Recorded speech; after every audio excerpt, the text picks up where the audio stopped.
mean we would provide your local paper, everything from the New York Times down to the Podunk Daily in Alabama, with their food content. And so when there was a massive spinach recall that was contaminated with E. coli, we would cover that. And when you saw recipes for muffins and spaghetti and whatever else in your Wednesday food section of the newspaper, that came to me as well. So it was a very diverse portfolio. Truthfully, it should have been two people's jobs, and reality, a long time ago it was. There would be some of that would have been under the news division, and some of that would have been under what was then kind of the lifestyles or the home section. But in the era in which we work today, those are all kind of condensed into one. And actually, the sad fact is that since I have moved on in the years in this career, it's gone from being a specialty to, at most, daily newspapers. And we can get into this more later, but you're not actually not just doing food, you're doing homes, you're doing entertainment, you're doing everything else. So it's been quite the trajectory in our field. But anyway, I worked for AP for quite a number of years, and this past spring I decided it was time for a change, and Christopher Kimball, who is the founder of Cooks Illustrated magazine, kind of felt the same way. He left Cooks Illustrated, a company that he founded roughly 20 years ago, and moved over and created a new company called Milk Street. And he hired me as his editorial director, and we have the first issue of our new magazine coming out this month. We have a television show, Milk Street Television, coming out. Well, we're filming the pilot this month. I don't actually know when it's going to start airing. And we have a public radio show that's coming out as well, and our first cookbook will be out next fall. And I oversee the content for all of our platforms, and it's been very exciting. It's been a lot of fun, and we have a really neat mission. Our job is, we feel, is to look at the world and find ways that we can improve home cooking in America. And the example I like to give is, we look at Thailand, for example, and we don't want to teach you how to make a perfect pad thai. Plenty of people can do that. But we want to distill from a recipe for great pad thai any lessons that are going to help you make better spaghetti and meatballs on a Wednesday. And because our vision of the world is that home cooks across the world face the same problem every day. It doesn't matter which country you're in. We all have to put dinner on the table. We all have to do it with limited resources and limited time. And there are people who have figured out better ways of doing it than we did. And let's see what they can teach us. And that's the mission of our company, to kind of distill that down and share that with our readers. So I've been on the job since June, and our magazine, it's been a bit of a blur, a whirlwind. And like I say, the first issue of the magazine is coming out this month. If you go to 177milkstreet.com, you can sign up for a free issue. A couple of quick questions before we get into our real topic. As executive editor, editorial director, what that means, you oversee everything. I oversee all the content for the company, and there are plenty of other people doing plenty of other very important jobs, from the television to the radio and all that. But essentially, the content comes through me, and we then are kind of repurposing our content according to the platform that it's best suited to. And so, for example, last week I was in Peru for the company, and learning how to make ceviche and learning how to make this crazy pesto that is Peruvian, but it's also Italian because there were Italian immigrants in Peru in the 1800s. It's this crazy backstory. It's really cool. And so I take that information as well as everything else that we're developing, and we fine tune it, we hone it, and we decide, okay, this part of this is going to end up on TV, this part of this is going to end up on radio, this is what's going to go in the magazine, we're going to save it for the book as well, and we kind of repurpose all of our content in ways that make sense for the different platforms that we have. Terrific. And can you tell us just a little bit more about the editorial focus or the flavor of the magazine?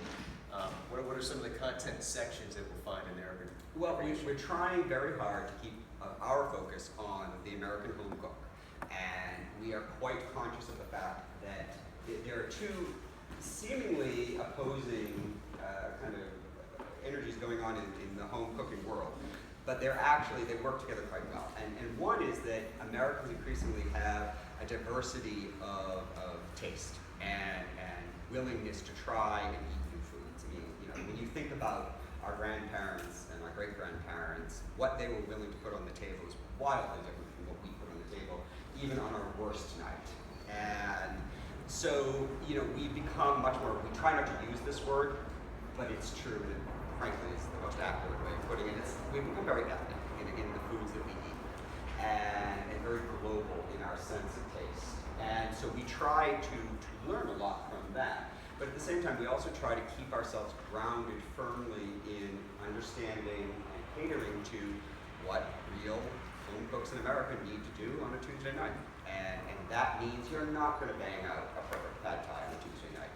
But you might make spaghetti and meatballs, and hey, you know what? There are some lessons we can extract from pad thai that's going to help you make a better spaghetti and meatballs. And a great example is it's a very simple recipe. It's almost pathetically simple, but it's wonderfully so. In the first issue, we do scrambled eggs. And the French say you have to do scrambled eggs with butter, and you have to do them low and slow. And you get a really creamy, wonderful, and that's how I had always done it for years, and I loved it. Well, turns out actually the rest of the world doesn't do that. They cook their eggs in oil, and they don't do it slow. They do it blazingly fast, incredibly hot. And we found that if you do that with olive oil, like that, you get amazing scrambled eggs in like 30 seconds.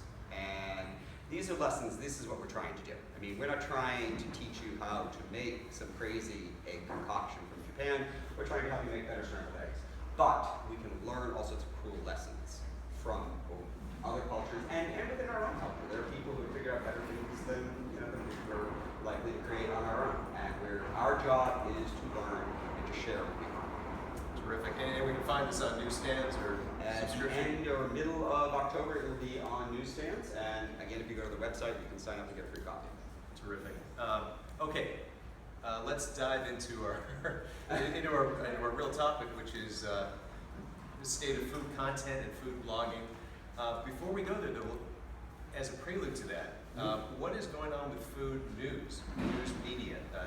Obviously, you're no longer at the AP after 20 years. Right. There's a reason for that. There is, and it's really interesting. Now, I will back up and I will say that when Chris and I started talking about me coming to work for him and from Milk Street, I said to him, I only know how to do one thing. I know how to run a newsroom, and I know how to treat food like news. And if you hire me, that's what I'm going to do.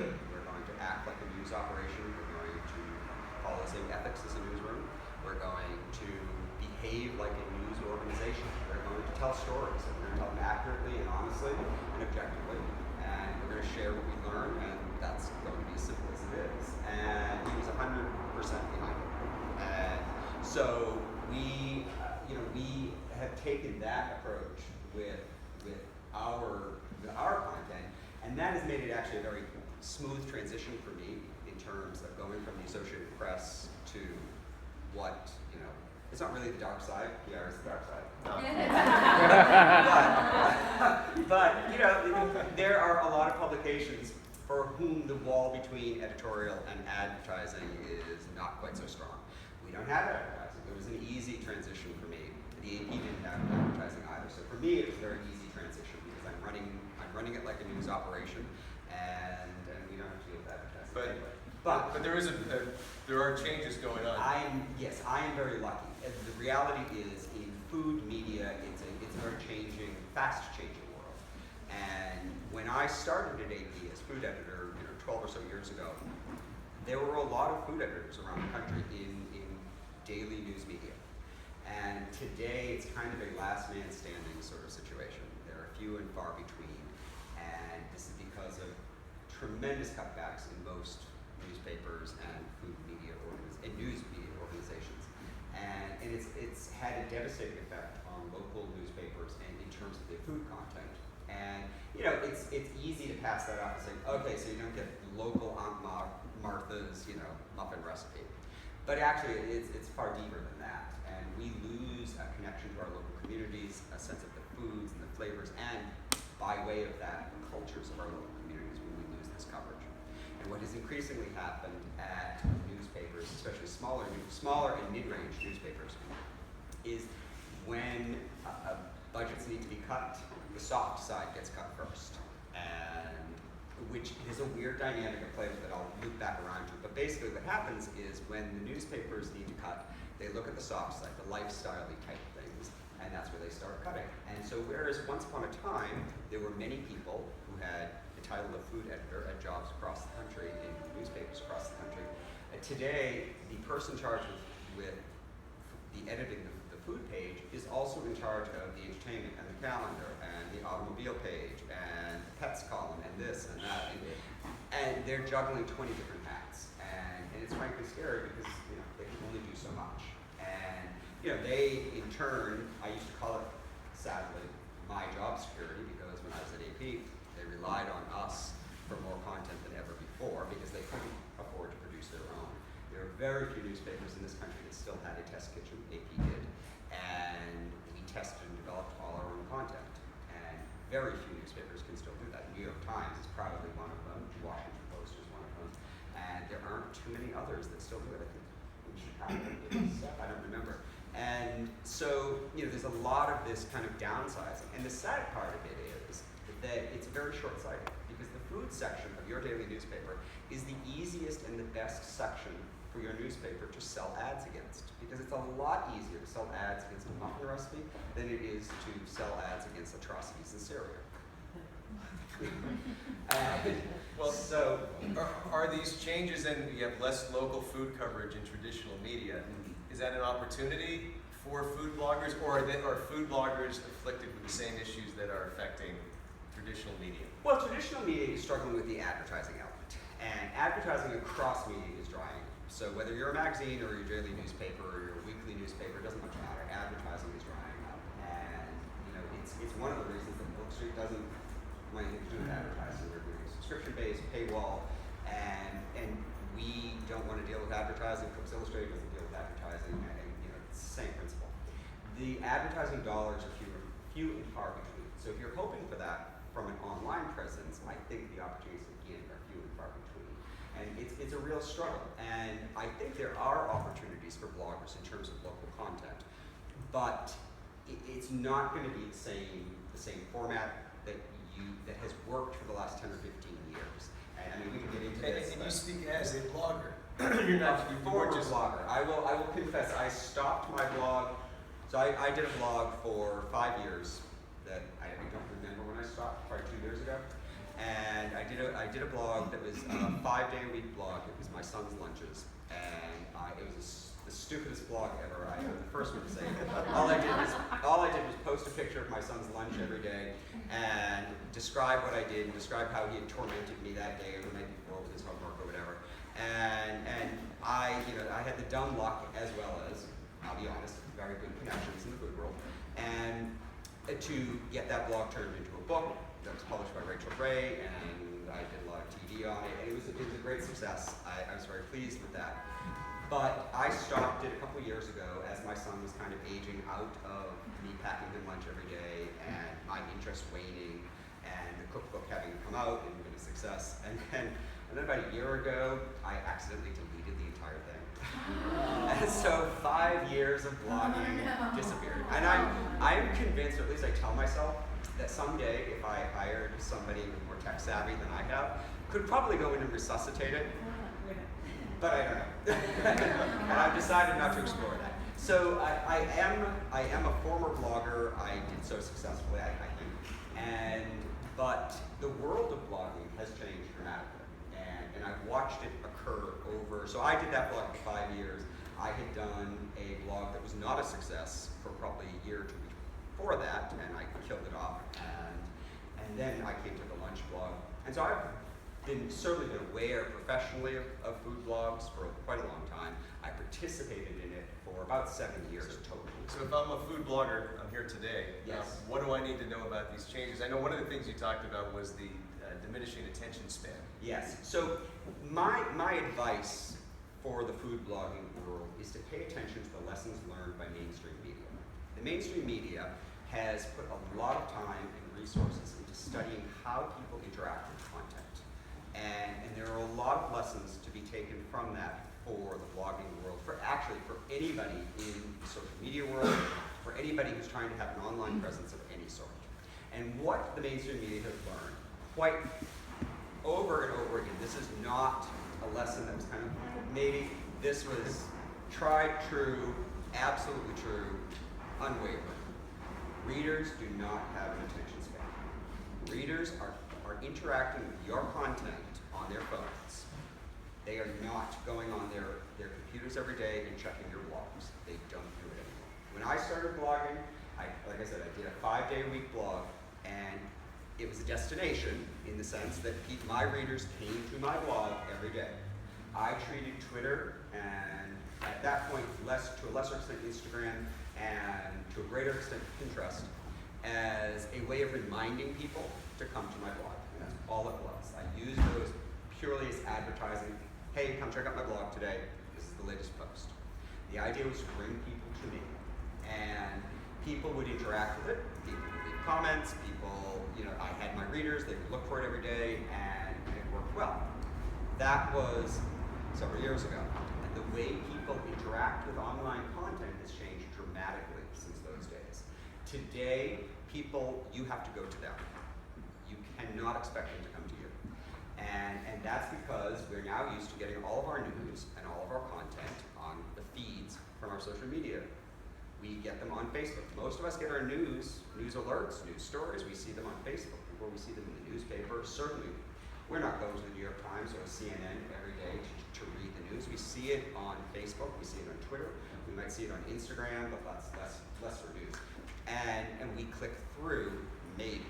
Actually, generally, we just kind of watch it the video silently and read the captions that now everybody puts, because they know that people aren't even going to click on it to listen to the audio. Have you noticed within the last 2 years that every video you see has captions at the bottom on Facebook? That's because people don't click through. They won't even listen to the audio. They just want to read it and then scroll on. And this is potentially complex, maybe unwelcome news for bloggers, because as writers and publishers, you're telling them to become something other than that. You cannot, well, the first rule is you can't expect people to come to you. You have to go to them. You have to deliver your content to them, wherever they are. And that's partly knowing your audience.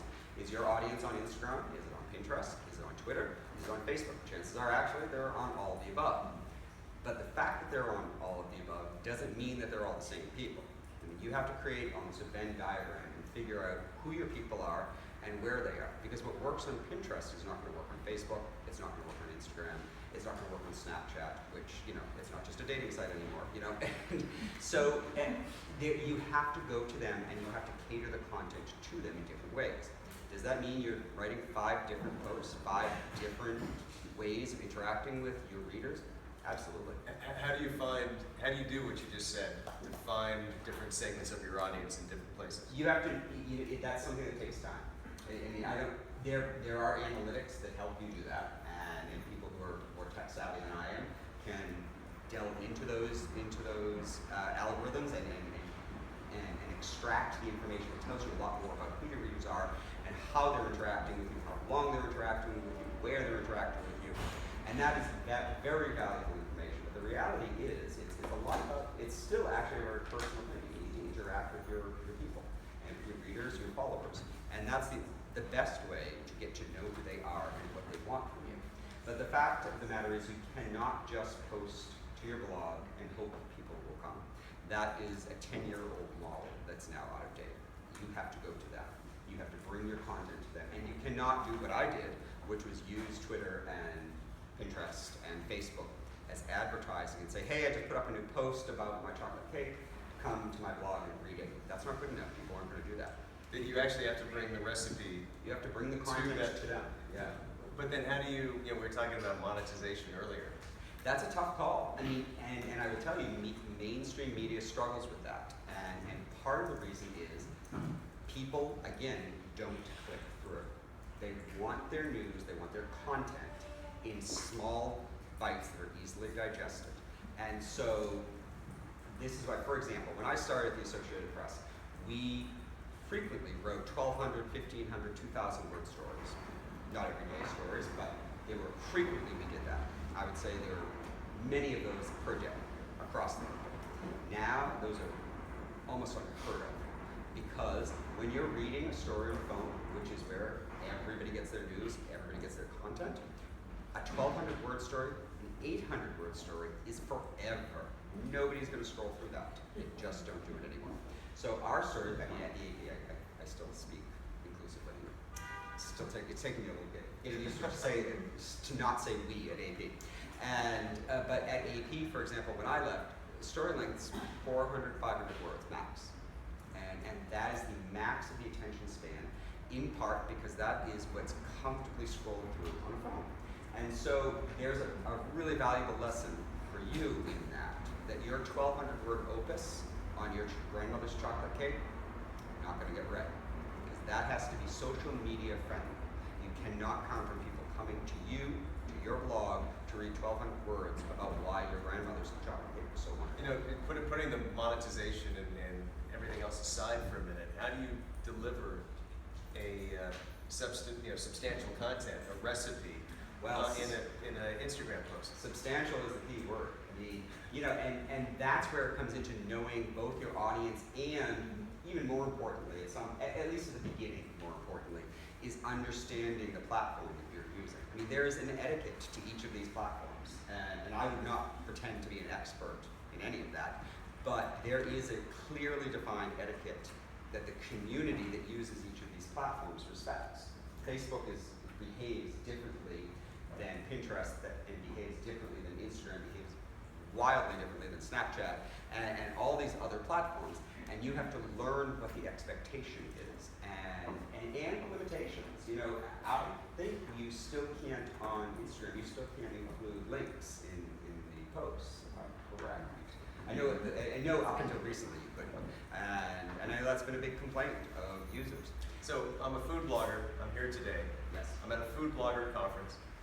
Are you telling me to stop food blogging? Not stop, but not make that.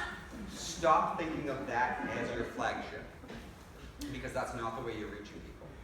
The way you're reaching people is on Facebook and on Snapchat and on Instagram and on Pinterest and Twitter and a plethora of other social media platforms, which you have to stay abreast of the latest one, and whichever one is emerging, you want to be there, because that's where people are going. And you need to stay abreast of that. You need to stay abreast of the etiquette and the expectations on those platforms.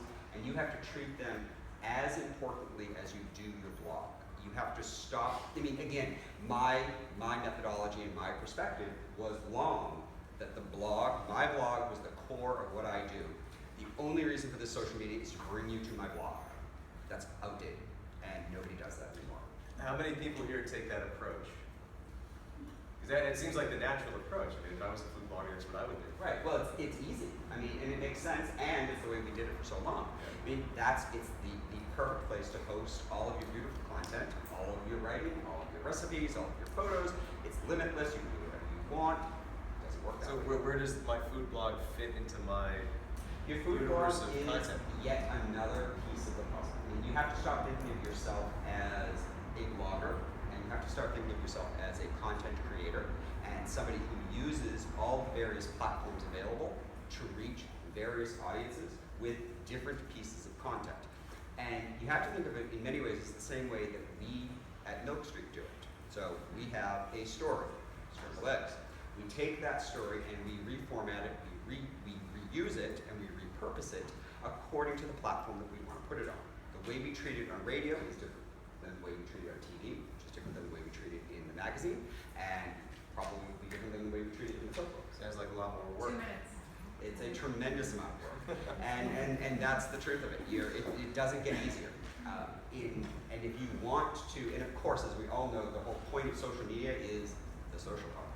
And so it's not enough to just throw pictures up on Pinterest, and not enough to just throw things up on Instagram or on Facebook or anything. You have to interact with all of these people. You have to cultivate your audience, talk to your readers, and work with them. And it has become a lot more work than just putting a post up on your blog, which is the only, and I'll tell you, if I was doing the blog that I did 5 years ago, or however many years ago it was, today I wouldn't be able to do it because I don't have the time. I don't have the time to curate 5 different social media platforms and a blog and take the photos and actually pack the kids' lunch and do all these stupid things, you know, and get it out the door. It wouldn't be worth it for me at this point. You got to give us another minute. Let's take some questions because I mean, this is like you're talking about a fundamental shift in how food bloggers should function. Any questions? Right. Yeah. So with that approach, fast forward 5 years, do you think everybody's going to specialize in one platform? I mean, because of the time. Yeah, so the question is, in 5 years from now, will everybody specialize in one platform or another? I don't think so, actually, because I think platforms are going to constantly evolve. I think that there's always going to be a new, better, more exciting, hipper platform, and everybody's going to be constantly, the audience and the different demographics within an audience is constantly going to move. And, you know, for example, we now know that Facebook among millennials is, you know, it's just not there anymore. And certainly the generation beyond that, below that, I don't even know what they're called, they don't use Facebook at all.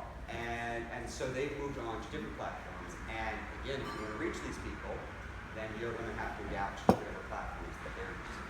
And so I don't see us narrowing. What I do see actually is worse. I see us multiplying the number of platforms we all have to master if we want to reach an audience. Right over here. So are you saying the key is diversification? Because like in my case, I blog about restaurants, so it's not recipes, but it's so sad actually to see that no one really reads. I mean, people read my reviews if they're looking for that restaurant in particular. But people always talk to me about my Instagram, etc. And I'm not doing Twitter. I do a bit of Facebook, and I kind of do Snapchat. But I don't want to like do all of that and not because it is. My focus is to write about these restaurants and these dishes. Well, I think you nailed it right at the beginning, which is that people are reading it when they're looking for that restaurant. And what you have to look at it is from the other perspective. Instead of having them come looking for you when they want a particular restaurant, you have to deliver to them the new greatest restaurant that you via reviewed. social media. Exactly, and why they should be going there. So you have to consider it news that you need to target out to people and deliver it directly to them. And if you rely on them coming to you because they want to read up on the latest restaurant, they're not going to do it. It'll just be by chance. But do you think I should, like in cases like mine, it's better to have it in different social, like Oh, Snapchat absolutely, absolutely. I mean, and with what you do, it lends itself. I mean, Pinterest for photos. I mean, Snapchat as well. I mean, videos of the chef behind the scenes, and you can build your story across the dinner. I mean, it's fantastic. And Instagram also. I mean, it's perfect for all of that. And Facebook gives you a little bit more flexibility in what you post. But no, you absolutely. Right over here. Do you think that it would be ever possible there would be kind of like a tipping point? Because I think we've all lived knowledge of it, like how vain everyone's become. That if there's so many platforms that if you are as effective, as efficient as you could, that you get everything out there, then people would just be sick of it, you'd be saturated. So like. Well, the thing about that is, it is a couple things. One, don't assume that everybody on Facebook is the same group of people on Twitter, is the same group on Instagram, is the same group on Snapchat, is the same group, so on and so forth. They're all different people. They're all different audiences because people who use Snapchat are not the same people who use Instagram necessarily, are not the same people who use Pinterest, in fact, quite clearly. There are two circles that are quite distinct. And so you don't want to assume that you're talking to the same audience. I mean, should you tweak your content differently? Absolutely, because they're different formats and there's different etiquette in those different platforms. But you never assume that it's the same audience because chances are it's not. Now, with change comes opportunity. Are we in the best of times for food bloggers, the worst of times, or both? I think we're kind of stuck in a weird middle ground right now because I don't think we know what's going to happen to food blogs. I mean, if I had to predict 10 years from now what food blogs will look like, it's not a rosy picture. I would say that 10 years from now, food blogs are going to be few and far between. The ones that survive are going to be community driven, things like Food 52. And I think they're going to be, which really isn't a blog, it's a site, but it started that way. And I think it's going to be very community driven, and it's going to be the influencers. It's going to be it's going to be celebrities, of course. It's going to be, but it's also going to be kind of the B-level influencers in the food world who have something to say, something very compelling, they do it in a wonderful way. And then I think the rest of us are going to be using social media platforms primarily because of attention spans. And again, people don't have attention spans for a lot of content. And they want the recipe, they want it like that, they want a beautiful picture, done. And that's going to change the way we all operate. There was a question back there. Two questions. Timing is important, correct? Like if you send it out there at a certain amount of time when people are planning out during the afternoon or something? Yes and no. I mean, it depends on the platform. And I don't pretend to know the dynamics of each platform well enough to say, you know, on Instagram it's this time of day. But you're absolutely right. There are data that tell you when to post on Facebook for dinner, when to post on Instagram, when to post on Pinterest, on Twitter. I mean, all of that is out there, and that is something you need to know using those platforms. Is the same hold true for video, do you think? Oh, video is where it's at. You have to have video. But that said, when I did video, I thought, well, 5 minutes, that's fine. No, that's dead.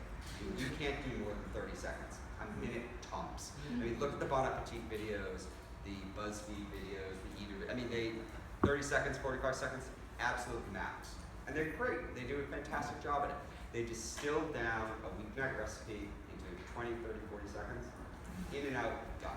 And you got the information you needed. And that's the future.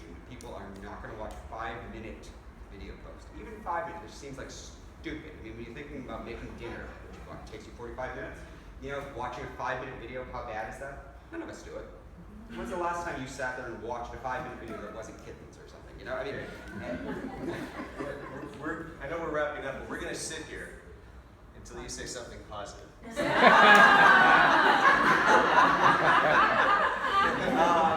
So something positive. No, you know what? Trump died. I still think, despite all of that, food media is still one of the strongest growth areas in media. People eat. People love to eat. People love to talk about food. People love to sexualize food. That's what we do. That's why I'm employed. I didn't know you were going to go there. That's why I'm employed. And you know, we love that. And so there's always going to be opportunity. There's always going to be opportunity. The trick is learning how to harness that, how to take advantage of that. And that means mastering the platforms and the formats. And the challenge and the downside of all of this is that we have no control, or very little control, over what those formats and platforms are, and what they're going to look like, and what the etiquette and the expectations of them are. We just have to kind of go along for the ride. And what's going to determine your success in food media is how well you learn how to ride those systems and ride those waves and figure out what's expected and what readers, despite the inconsistencies of the platforms and frankly the changes in the platforms and how quickly they evolve and change expectations, you have to stay abreast of that, and that is the challenge. But if you are up to that, and if you're willing to commit to that, there are always going to be opportunities for people who want this stuff. You just have to be willing to learn what it is they want and how to deliver it to them. Terrific. Now we are just about wrapped up. In a moment we're going to give applause to J.M. Hirsch for some really insightful, terrific comments. Then Babette is going to come up, and I think she's going to wrap up. Yes, so do not get up. Don't get up until she says get up. My message involves wine. But let's hear it for J.M. Hirsch.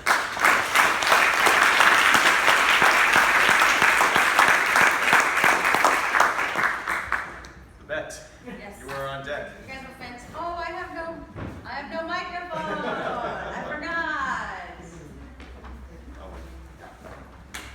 You were fantastic. Thank you. And you know what? It wasn't. You were positive. You were There's positive. opportunity. You just got to learn how to do it. I mean, we turned off the camera. Actually, glass before is we half end, empty I want way. everybody to give a hand to Babette as Yeah. well.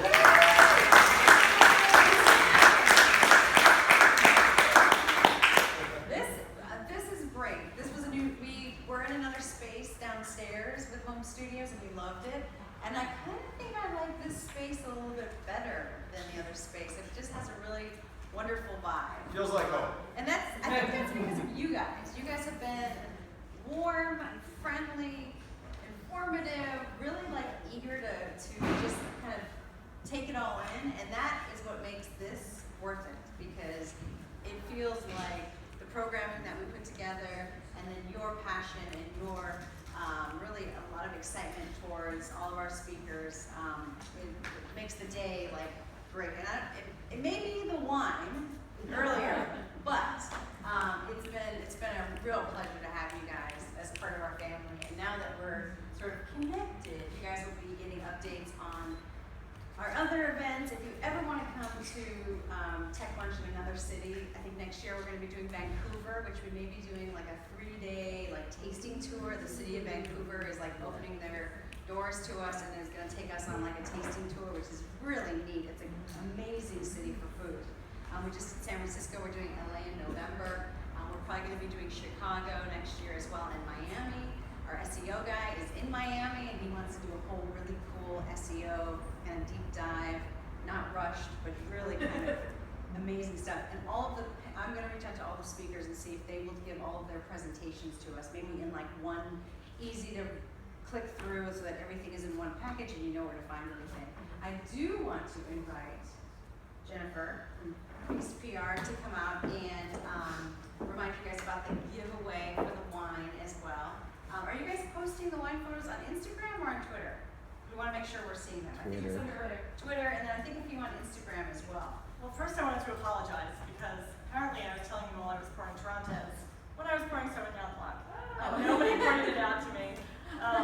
So thank you for rolling with the punches. It's still a beautiful wine, and they do have a Torontes, so you should go out and explore it since you have it today.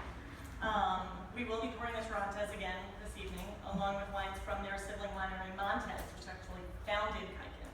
Montez is one of Chile's most iconic wineries. It's most renowned for having kicked off the Chilean wine revolution almost 30 years ago now. So they are known for their high-quality alpha wines and their icon wines of Purple Angel and Folly and Alpha M. Today I'm pouring 3 reds from the Alpha line that are dry farmed. So dry farming is a really big deal for Montez. They kicked this off in 2009 in response to the change that they were seeing in the climate. They wanted to conserve their water use, so over the years they've conserved over 65% of the water that they used to use, which is amazing. And so this affects the quality of the grapes as well. So these are really lush, beautiful red wines. And I encourage you to explore them and ask me any questions. You know, we also did a Google Hangout with their head winemaker. I'll post that in the link as well. He is hysterical. And he talks about how they make the wine, he talks about the family and the culture and just the industry in general down there and how they really are changing almost that entire, I would say, the region. Like they're the bosses. They're the bosses in the area. They're known for their adventure and innovation. But what I wanted to also tell you guys was we have a bonus prize. In addition to offering bottles of wine, if you tweet, we have this really cool digital wine thermometer that allows you to just put the thermometer up to outside of the bottle of wine and test the temperature